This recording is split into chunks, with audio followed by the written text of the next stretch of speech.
What's up, you guys? How y'all doing? I have returned for the 450 recap and or the Birmingham Supercross, and that was another pretty crazy night, especially with the 32nd board girl going for a ride herself. And I'm gonna get to that in a little bit, but before I get to the 450s, I have a couple.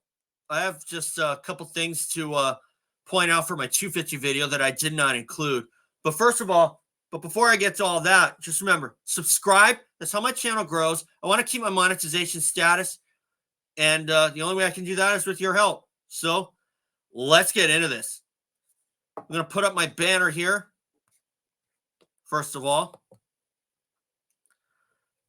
Jett Lawrence wins, and Eli Tomac did not prove beast mode is back.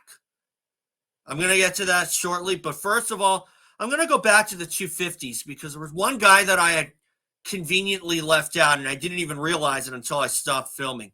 Max Anstey had a DNF. That was the last thing he wanted. I fell for the guy. I got to tell you, the guy was having probably one of the luckiest seasons he's had in the States anyway. And he goes out, he goes 268 in the 3 races, and he's still leading the points up until Birmingham. And I got to tell you, although finishing 2nd, 6th, 8th in the first 3 races before Birmingham, that gave you the points lead, is incredibly lucky. I can remember back in 1998 when Jeff Emick was going through probably one of the worst stretches of his career, where he went 14-8-7 in around mid-season 98. And he was second in the series, but he was 45 points behind Jeremy McGrath. And I'm talking about 1998. And for Emick to see himself in second in the points, although that was nice to see, it definitely was not the way that he was hoping. It was definitely not the results that he was certainly looking for. Just like how Max Anstey certainly wasn't looking for a 2nd, a 6th, and an 8th. Because you think that with him leading the points, he would have won at least one race by now. But he didn't. Instead, it turned out to be Fortner, Hayden Deegan, and trying to think of that Tom Vial, I should say. Yeah, I just remembered it.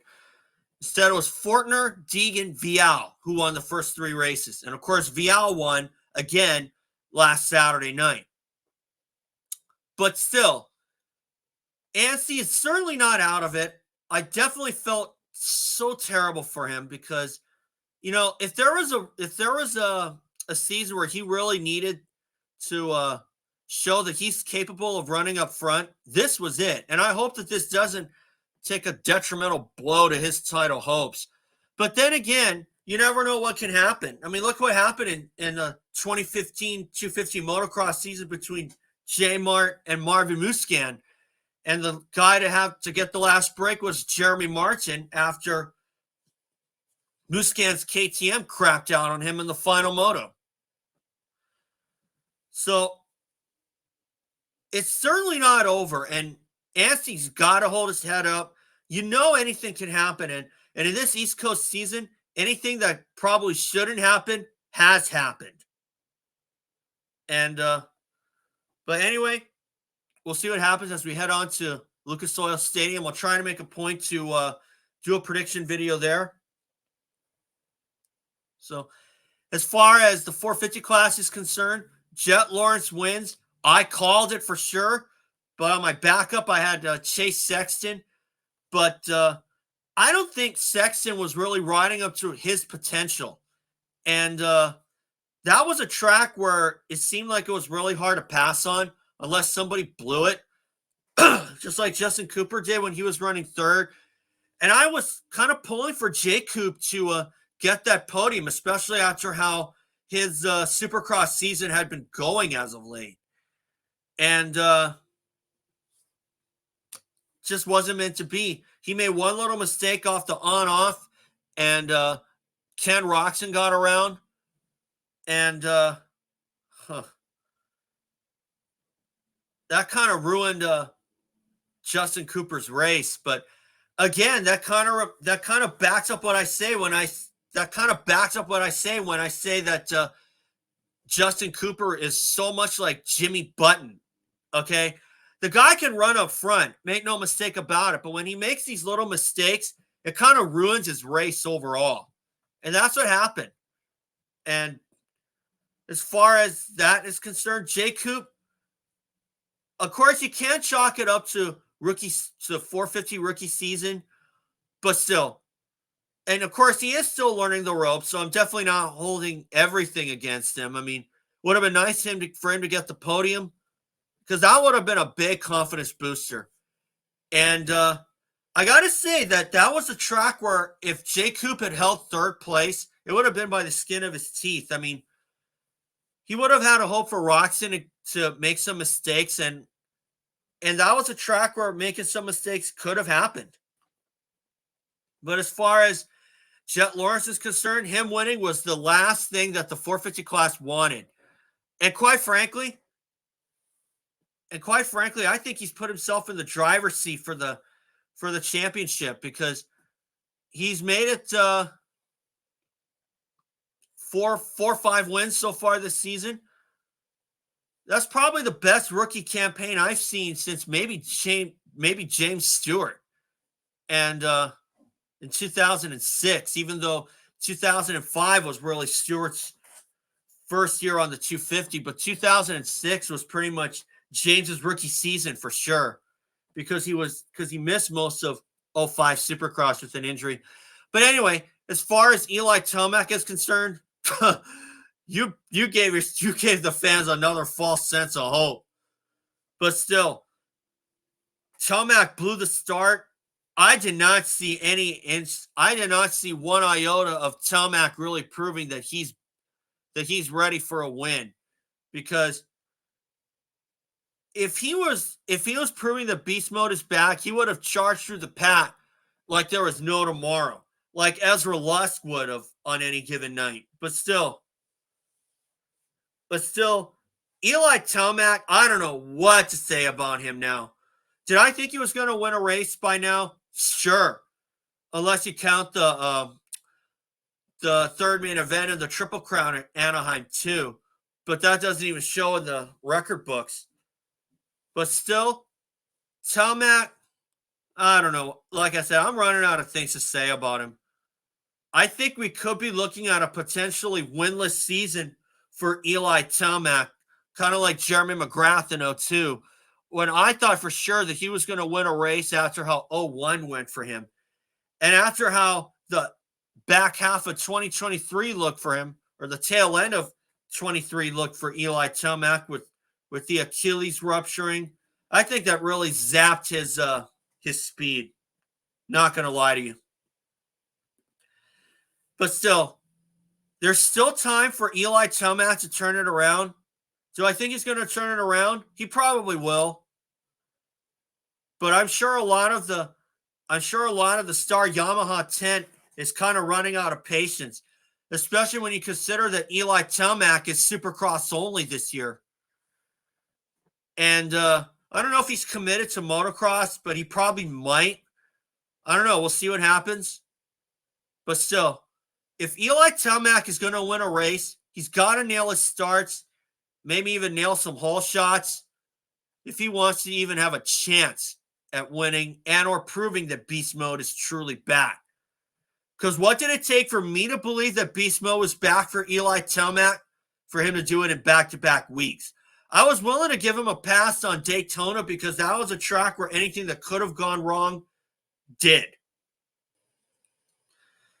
And now on the 32nd board, girl,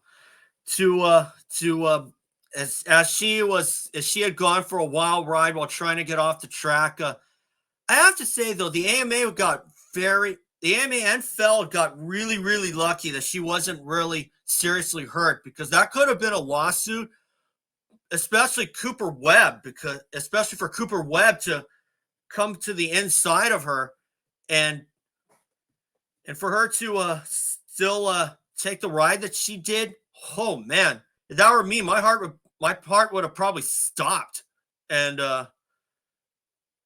like literally, because I would definitely be shaken up.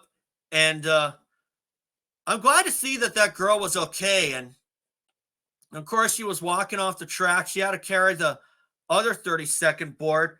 But I think it's about time, because I know that back in the day when they had they had an AMA official with the 32nd board. Of course, it was a guy. They would wait until the guy's off the track before they finally drop the gate. I'm not really sure why the AMA had it, or FELD or whoever it was decided to kind of rush the 30 seconds, because although that might technically have been 30 seconds, you never know if that's it's sometimes 30 seconds is not enough for the 32nd board girl to leave the track. And fortunately, that was very fortunate. It was very lucky that she was able to walk away with kind of minimal injury. But I can't imagine that Cooper Webb may very well have kind of felt it a little, kind of mess with Cooper Webb's head a little bit. And that can really mess with you as a rider. And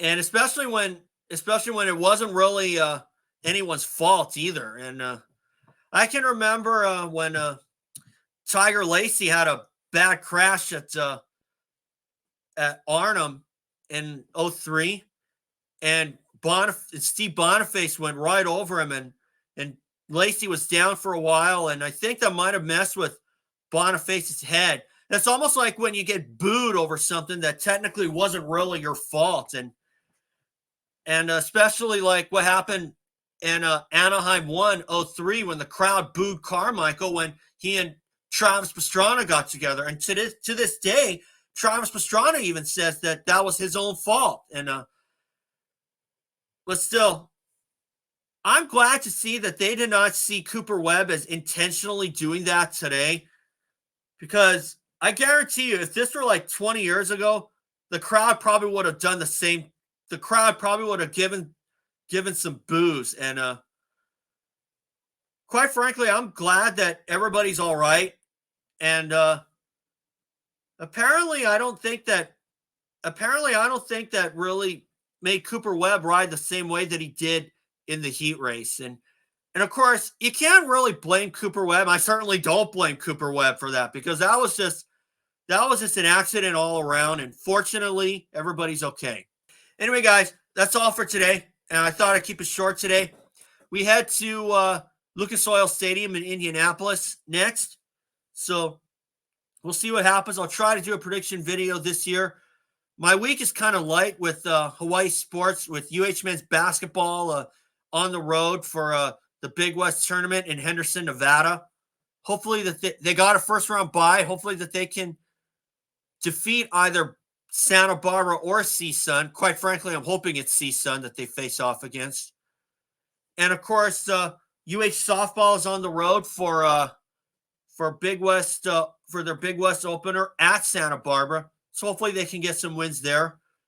But anyway, guys, that's all for today. And remember, subscribe. That's how my channel grows. I want to keep my monetization status. And we'll see you all for the next round in Lucas Oil Stadium in Indianapolis. Thanks, guys. Subscribe, and I'll catch you all later.